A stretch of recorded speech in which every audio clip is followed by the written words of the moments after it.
I'm sorry. It's got to be somebody, right? Thank you. Peter invited me out to come out this evening and kind of give you guys an update of Osceola County. I've got a list. I'm going to run through them. I'm not going to try and be too long-winded. At the end of it, I'll be open for some questions if time permits. Obviously, we don't want to keep everyone here all night long. But if you have any questions, and if I can't answer your questions tonight, make sure I get your info or I give you my email address, and we'll get it, making sure we get it to staff who's always smarter than me when it comes to specific issues in our county. As Peter said, I'm Brandon Arrington. I'm your Osceola County Commissioner. I'm going to try this. I'm sorry. I like to loud. Can you guys hear me? Yeah. That's even so much better. Once again, I'm Brandon Arrington. I am your Osceola County Commissioner for District 3. I've been your county commissioner for the last 7 years. It's been my honor and privilege to serve you guys and make a difference down here in Point Siena and throughout all of Osceola County. A couple things that we're working on that are specific to the district is currently Point Siena Parkway. As most of you know, Point Siena Parkway, limited access toll road and another way out of Point Siena. That's currently under construction, and it's ahead of schedule and under budget. It should be finished about this time next year. So hopefully it'll be open. We'll be able to have a northern exit to get out of here. What's exciting about that, because that's just the first leg of a beltway we're trying to build around Osceola County. The next two phases we're looking to do is a section that would take that road north to I-4, around I-4 and 429 exit. That allows us to get to Disney, get to I-4, get up to Orlando, Tampa a lot quicker. And then we're also doing another PD&E on the eastern leg of that section. And that's going to take us from basically Cypress all the way over to the Turnpike. So people in St. Cloud will now be able to access our wonderful new hospital. So they need health issues. But also what that really is going to do is it's going to change the face of our community. And it's going to, of course, it's going to spur new development. And Avatar will build a lot more homes that will be more in the model of Avatar. Senior living, I think, is some of the stuff they're looking at building on Osceola side. I don't really have a clue what they're doing in Polk County, unfortunately, because that's not my area. But what that really is going to do is allow it to reroute truck traffic that goes from the Port of Miami to the Port of Tampa. Currently, if you're on a truck that comes out of Tampa and you're going to head to Miami, you've got to go all the way up I-4 to get onto the Turnpike at I-4 interchange and then come all the way back down. If we're able to build this route in the next 10 to 15 years, we'll be able to begin to reroute some of that traffic through our community. To the east of here, we've got tons and tons of acres and tons of development planned all around the bottom side of the lake, all the way up the east side of Lake Tahoe as well. Those are three master, what they call DRIs, which used to be called developments of regional impact. Huge, massive, sweeping developments that are well designed. Something, unfortunately, you folks in Point Siena know a lot about, because we have a terribly designed community that was designed in 1968, that was designed on a rural model with swale driveways that also serve as shading. And so, with new design standards, also another problem we have here is we're so residential. Pleasant Hill Road in Point Siena, I always tell everyone, if you want to look for a great example of bad design, come to my district. We've got residential developments that are 2 miles deep. The only problem when you have a residential development 2 miles deep is you make it more expensive and tougher for school buses to get in. Also, fire and EMS response times are slowed down because of the limited street accessibility. All the new development that we're doing in Osceola County is built on a traditional neighborhood design, which is also more of a grid-type development. If you've driven around Osceola County, you'll realize there's a lot of roads that don't take you anywhere. And the new design that we'll have more integrated street connectivity that allows for better mass transit opportunities as well. So that'll be happening, and that's with a new growth opportunity. Well, we also just passed the largest sector plan in America. And we did that on the northeast section of Osceola County in partnership with Deseret Ranch.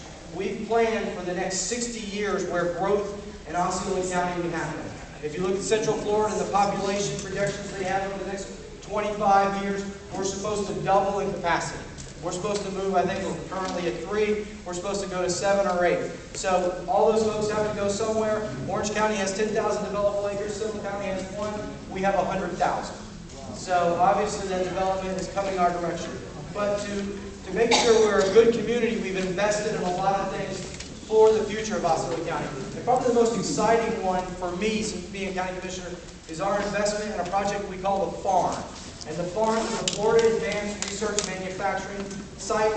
We own about 400 acres right across from Osceola Heritage Park on 192. Does everyone know where that's at? Everyone's been to the rodeo, or at least the Astros. We got one more season, so make sure you buy your tickets and come on out in March.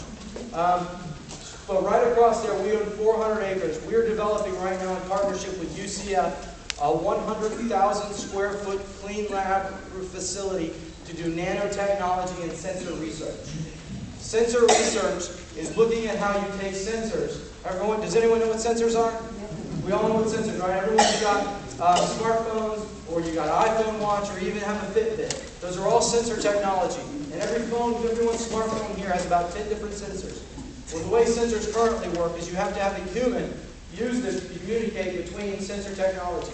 The technology and advancement in sensors is computers will start to be able to talk to themselves. They're talking, I was recently on a trip to Belgium to look at a facility similar to what we're designing. And a new watch they're designing, they're implementing sensors in the wristband that will be able to read your EKG, your blood pressure, in live time. So when you go to the hospital 10 years from now, you won't be hooked up to a bunch of drones and things. You'll get a wristband around your watch.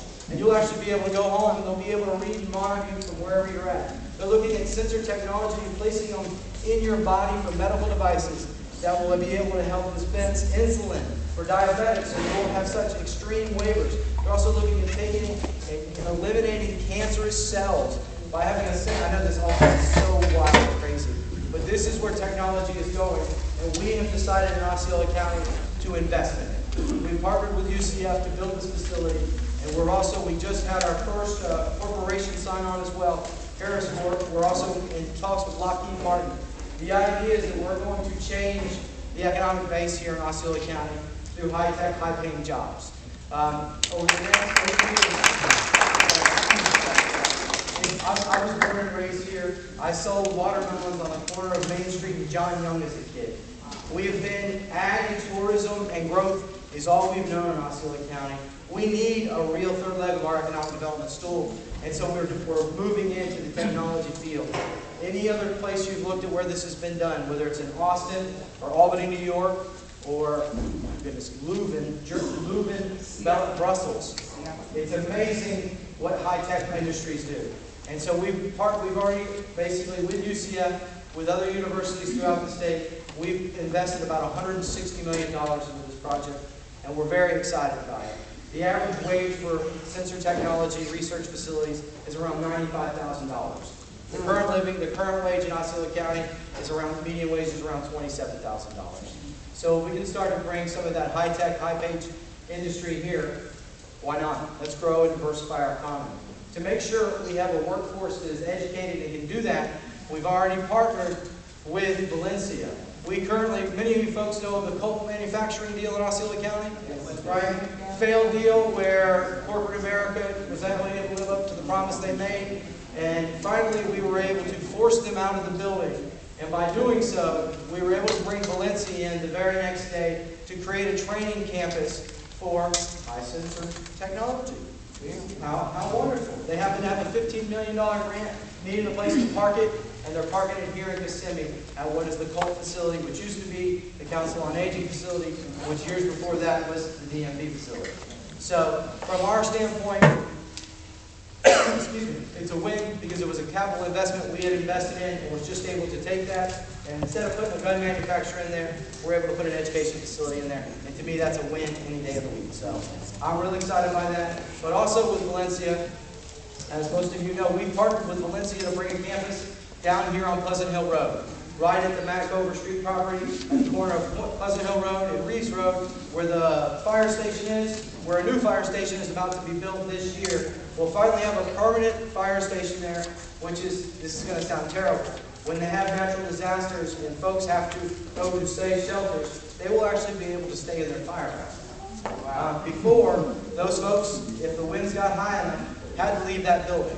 So we're now able to increase public safety there. But on that same site, we've donated 40 acres that the county owns in Valencia to create a new campus. And similar to the size of the Lake Nona campus, if anyone's ever had a chance to go up to Marcusi and see it on the left-hand side as you head north, it's a beautiful campus, and it's a great opportunity for this district because we have the lowest post-secondary attendance rate of any district in Osceola County. And Osceola County is pretty low statewide to begin with. And a lot of that is due to lack of accessibility of education. And the sooner we can get you to school, whether you're an adult or a young person trying to expand your education, you've got it here close to home, not having to drive 45 minutes to an hour to get to the Osceola campus alone. Also with that education, we've expanded TECO sites, 2 new TECO sites throughout Osceola County. One of them is right here behind your Wayback Burger. So if you've got folks that are looking for education and new training opportunities to take themselves somewhere else, you've got it right down the street. And if there's a program that you know that's needed in this community, reach out to me. I'm in regular contact with those folks. We can look at trying to create programming that works. The only reason it's there is to get people trained and get them into new jobs. And if it's not doing that, it's not working, and we've got to change and fix it from there. Also for education, Osceola County gave the school board about $1.6 million over a 2-year span to expand STEM education in our schools.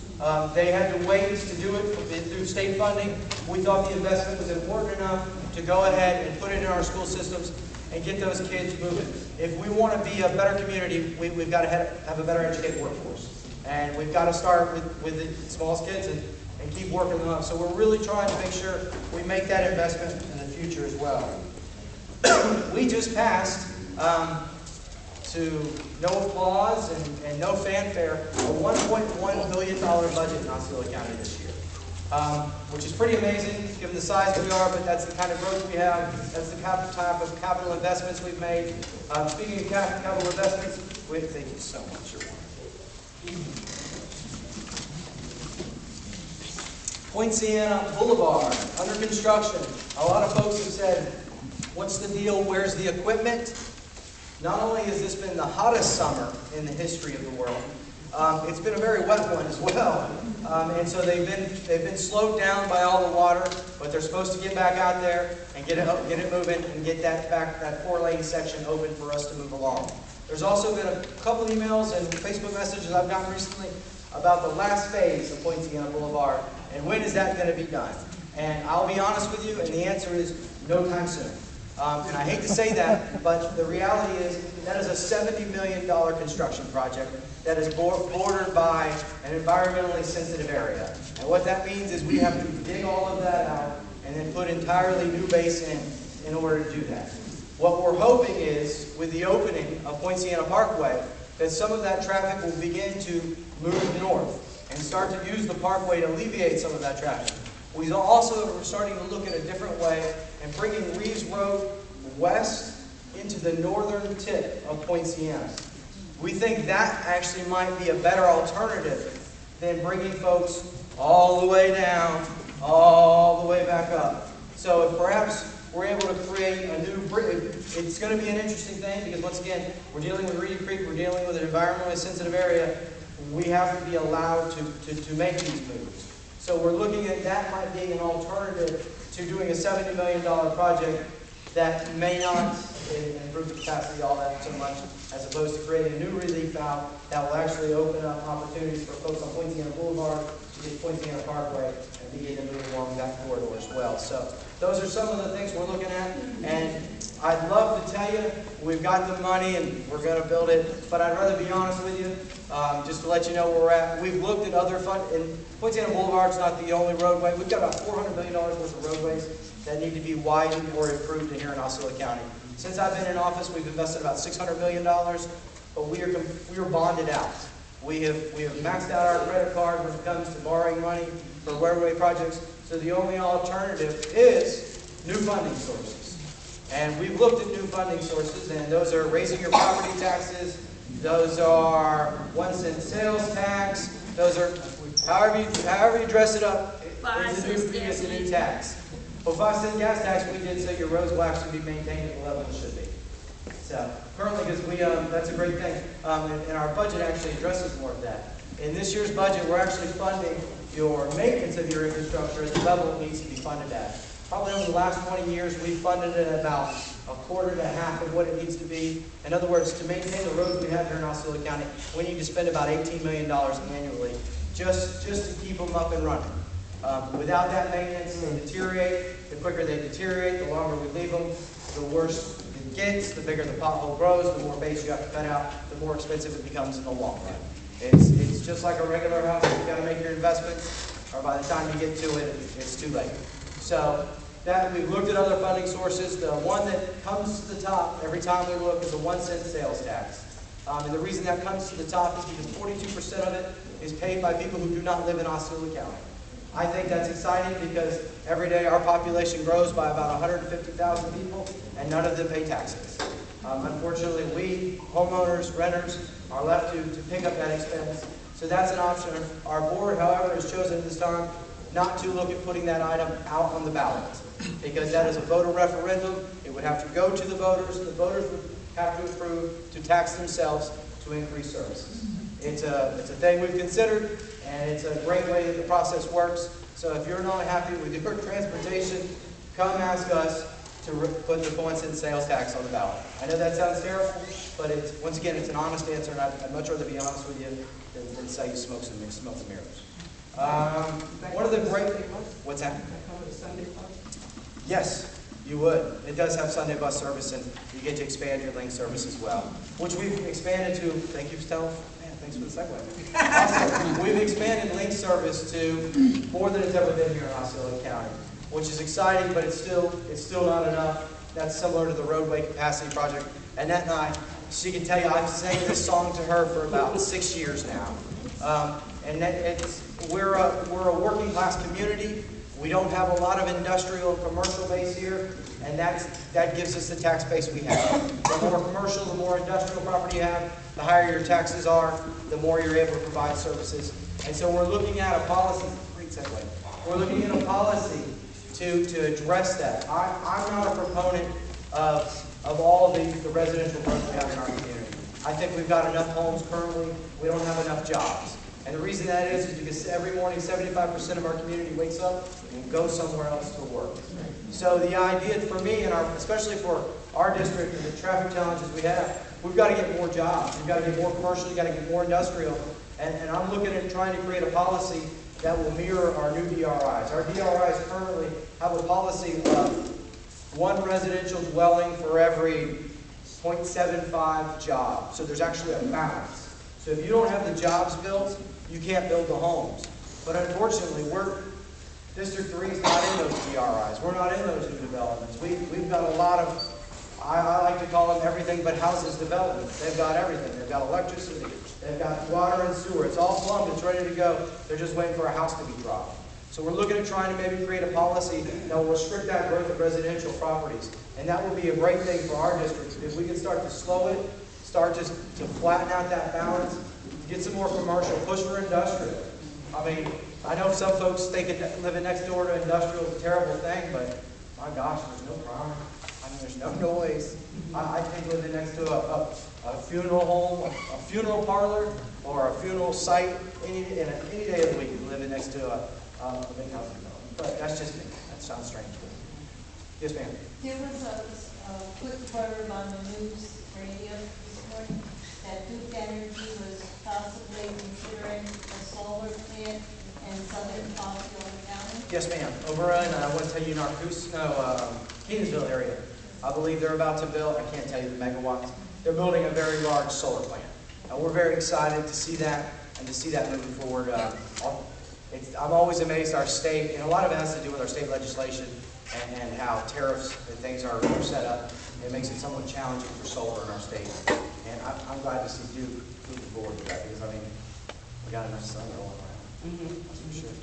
So, let me see if I got one big thing I forgot to tell you guys. We're actually about to do a massive expansion of Vance Harmon Park.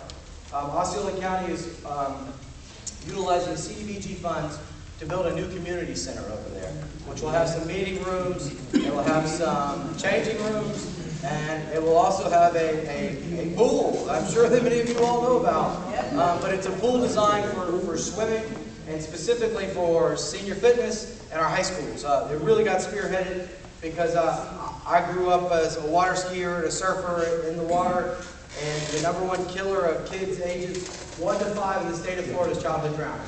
And we don't have a place to train those kids. And so it was always a big concern of mine. So we've worked over the last couple of years and we've partnered with the APB to move forward and finally build a competition pool so our high schools can have a place to participate in water polo, swimming, diving. Seniors have a place to come do low-impact fitness. I mean, it's a great opportunity, and we're excited to be moving forward with it. The community center, like I said, will have meeting rooms, and then we'll have a big gym that can also serve as a multi-purpose room that'll have a, I don't know what type of flooring it's called, more of a cush. Everyone knows that cush type rubber, yes. So that way we can use it for one polling site for Osceola County is also what we're trying to do with it. Right now, currently, there's 3 or 4 polling locations throughout Osceola County, and we'll be able, with the new community center, we have one centralized location that everyone of you will be able to come to in Osceola County. Am I getting shut off? Okay. No. Not at all. But I do have a question for you. Got a few questions for you.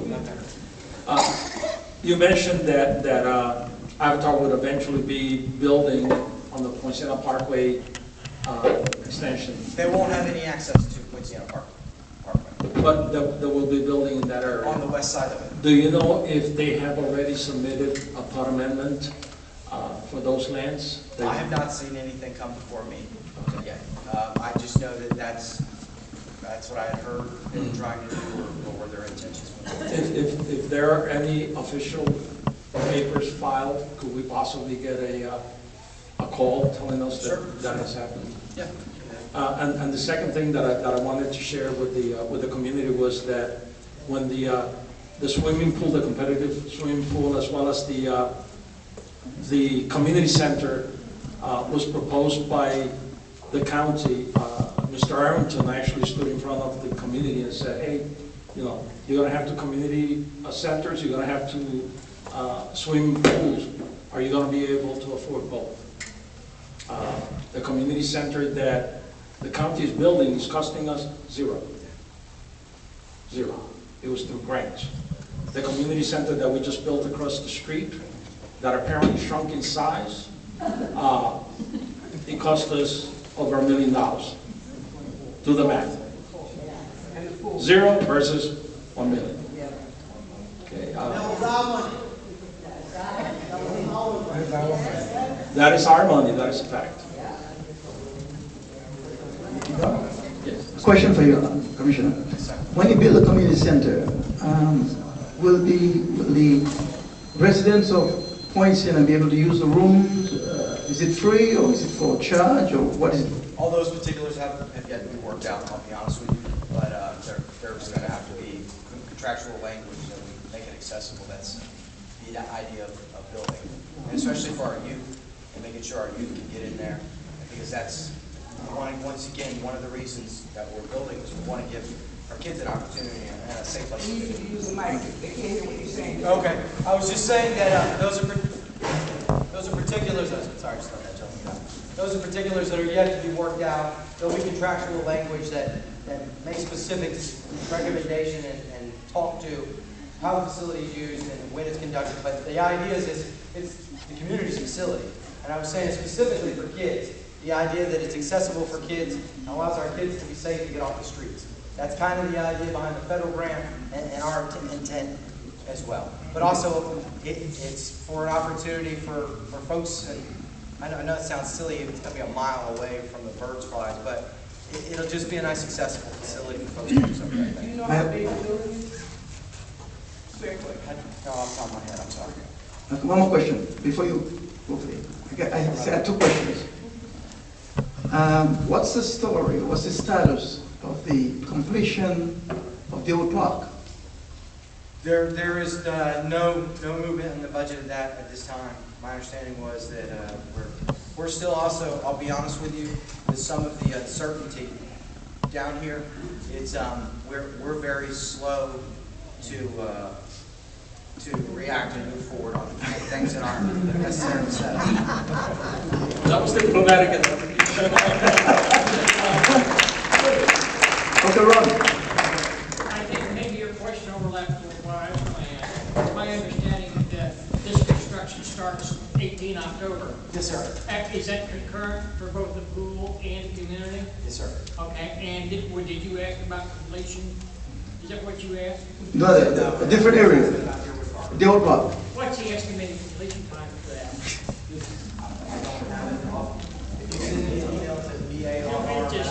stop that big a work. deal. I'm just curious. It's probably, I would say, usually something like that for 12 to 18 months at the longest.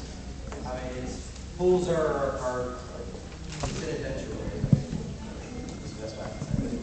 Hopefully sooner than later. I don't. The pool is enclosed too, is that correct? No. It's open. It is heated. okay, yeah. It's heated. Yes, It's it's heated. heated. So we'll be able to have swim meets in January. I have to ask you one question. Yes, ma'am. I heard you on the state of Osceola talking about a possibility of a flyover on Pleasant Hill. 1792 and Pleasant Hill. Yes, ma'am. That, I missed nothing, by the way. we've been working it. I've been working with DOT for probably 3 years now, trying to figure out how do we fix that intersection. As everyone knows, it's a gamble. And if you're in the left lane, those folks in that right lane and that far right lane are going to come whizzing by as well. So what we've been trying to figure out, and also the intersection for the Oaks is actually an illegal intersection by DOT design and standard, which is a whole other question. Not to mention that the school buses that come out of the Oaks have to go down to Harris and make a U-turn into two-lane coming traffic. But so we've been trying to work with them to stress to them the safety issues and concerns on that specific intersection. One of our staff members at Osceola County had suggested a design that he had seen work other places, which is a flyover design. And what was submitted was a flyover that would work for peak traffic, for instance, in the morning. Folks heading south or heading north on Pleasant Hill Road will be able to get on a two-lane flyover, fly over the intersection, and come down by just past, what's that daycare there? Whatever that daycare, that's where you'll come down at. It'll be just west of Shingle Creek, and then when you come on, when you'll pick it up, just the forest subdivisions, the last subdivision on your right before you get to the light, that's where you'll pick it up and come off of it on Pleasant Hill. And the idea is when I said peak travel, when you're in the morning, you'll take it, when you're coming home at night, you'll be able to take it home at night. And it'll be basically barricading off when you can and can't get off, and there'll be electronic signage. And that way you're using it for when you need it. You know, and that's the idea, is that you can get people over. So at first they looked at that design and thought they might have to take out a Walgreens or CVS, and that becomes really expensive. So they reworked the design, and that's what's proposed for that. So it makes it interesting because I was looking at the 5-year DOT plan today, and that widening of that segment is in 2020.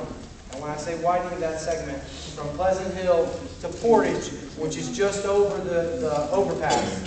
And from Portage, basically construction is about to start on Portage all the way up to 192. They're going to take that from 4 lanes to 6 lanes, all the way up there. And then this last section from Portage to Pleasant Hill won't get widened until 2020. But in 2018, to also connect to that, Oakland Boulevard will go from 2 lanes to 4 lanes all the way to 192. It'll still be 2 lanes on the northern section where it comes around and takes you up into Tapestry and the Loop and all that. But that southern section of Oakland will get rerouted. You won't go all those hairpin turns you currently do. You won't even go in that area. The road's going to get moved to the west. It'll get moved west, so you'll be on the west side of the rodeo grounds. And it'll come out right where it currently goes from 4 lanes to 2. It'll come out straight right into that section. So that's happening in 2018. So the hope is that we can get the flyover added to